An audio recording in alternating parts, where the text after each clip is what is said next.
Okay, first to start off, we're just going to give a little background information on what happened in the novel Beloved. So Sethi will do anything for her children as long as they are not taken as slaves. She'll do anything to protect her children. She tried to kill her children and successfully kills one of them. A girl named Beloved comes to 124, where Sethi and her daughter Denver live. Sethi lets her grow up there, and believing that she is a ghost of her child, who she killed, and she's now grown up. In Sethi's guilt, she allows Beloved to have whatever she wants, and she does anything the Beloved asks of her. Sethi is getting weaker and weaker because of Beloved, and eventually just snaps and loses it. When Denver's boss comes to 124 to pick her up for work, Sethi thinks he is a slave again to take her children, and attacks him with an ice pick. She's going crazy from what happened. After the incident, Beloved is gone and never seen again. In the novel Beloved, Toni Morrison deals with the theme of surviving the unsurvivable. Throughout the novel, Sethi never wants to speak about what had happened 15 years ago, when her children were almost caught by the slave owners, and in return she felt she needed to attempt to kill her kids in order to save them. But later in the novel, when Paul D brings up the incident, it sparks a huge fight, and Paul D ends up leaving Sethi. Sethi feels so guilty about what she did because she believes Beloved is her daughter, who she killed, and now, all grown up, she does everything she needs to do for Beloved, and gives her everything she wants. The incident is obviously still completely in Sethi's mind, because when Denver's boss comes to pick her up for work, Sethi tries to kill him, thinking he is a slave catcher, and history was about to repeat itself. On August the 6th, 1945, two American Superfortress bombers arrived over the Japanese city of Hiroshima on the world's most devastating military mission. The Enola Gay, with Colonel Paul Tibbets at the controls, was about to drop the first atomic bomb, a weapon conceived by a group of international scientists based at Los Alamos in the United States. So far, no one knew exactly what effect the bomb would have, either on the unsuspecting inhabitants below or on the crew of the plane itself. They were soon to find out. As soon as the bomb went off, the whole inside of the airplane just lit up as if someone had set off a flashbulb. And then we had to wait, and this was our big worry, is what would the blast do when the blast got to the airplane? And finally the blast did arrive. It was like being in an ash can and getting someone kicking. And then we crowded to the window and saw just the whole city completely covered in smoke with this very tall mushroom cloud rising from it.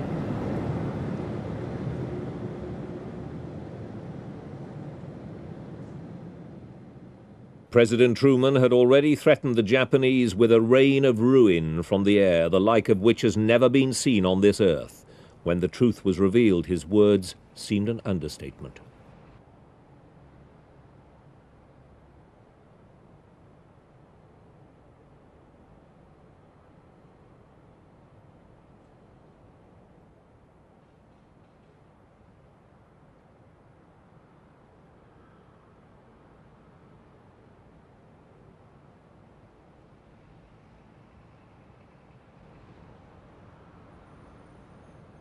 Buildings vaporized, so did the clothes on people's backs. Was it a bomb that should never have been dropped? Some people thought so. Others argued that it shortened the war and kept the subsequent peace.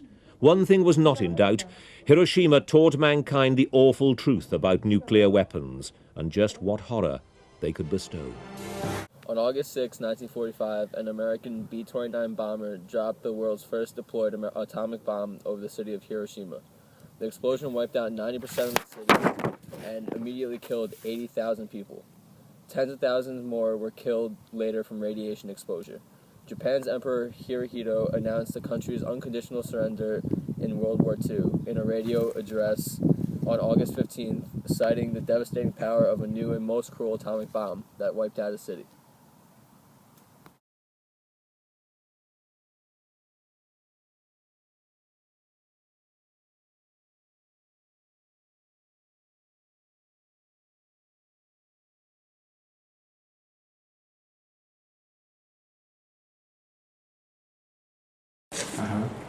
What the countryside looked like.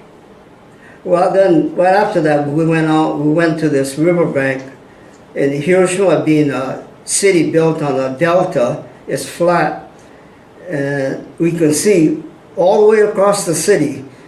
Before that, we couldn't see anything because there was buildings, and then we hear all this moaning and groaning, and these people walking around with their skin hanging clear. So I decided, hell, I gotta get out of here. Within the first few days, what happened after the first couple of days? Did you go over the city, look around, or? Yeah, my mother and I went to Hiroshima every day to look for my father. And we never did find him. I mean, it was quite horrifying to see so many people dead and still moving. You know, half-roasted humans. In the river, there's humans floating down the river, just like you boil wieners at home, floating. The tide comes in and they come up the river. The tide goes out, they drift out, and thousands of them. This was how many days after the bomb? Well, this lasted about a week after the bomb. They couldn't scoop all those people out of there. Well, most of them were dead anyway. Their body is swollen. They couldn't be recognized. So even after the bomb, the surrounding cities kind of went back to normal living conditions? No, not for the longest time. Is that right? People had that funny idea that the dead is going to come up from the grave. Japanese got a funny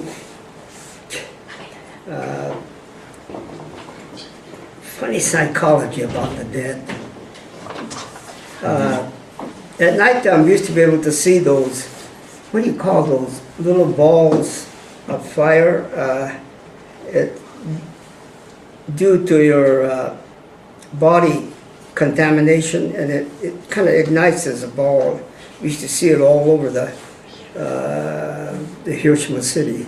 It's kind of eerie. From the dead bodies? Yeah. Oh, wow. Anything else you'd like to add to this interview? No, but it's pretty sad when you see a mother and their child. They used to carry all their kids on the back, and the heat is so strong. The child is burned and stuck to the mother's back, and you see, hundreds of those people walking down the street. All right, so one of the similarities that we found were that both Sethi and the Hiroshima survivors didn't want to discuss what had happened to them, even though they knew it was something that would stay with them forever, for the rest of their life. And not only did they want to not discuss it with other people, but to themselves, they wanted to pretend like it never even happened at all. So, alright, so even though we had some similarities, some of the differences were that at one point they were going on the same path, and it seems like they were going to lead to the same conclusions, but then they both took different turns. Sethi let all of her guilt build up inside of her instead of letting it out. She continued to keep her devastating incident to herself until she finally just snapped one day and let all of her frustration that she had within her out. So they thought it was starting all over again, and instead, by taking the different paths Sethi took, letting the devastation and images of her childhood consume them, and the Hiroshima survivors felt that it was necessary to speak out of what had happened and share the memories of the atomic bomb experience. They wanted to talk about it and let out their emotions, where Sethi just kept them trapped inside of her. Okay, so from our research and from the novel, there are two different ways people deal with suffering.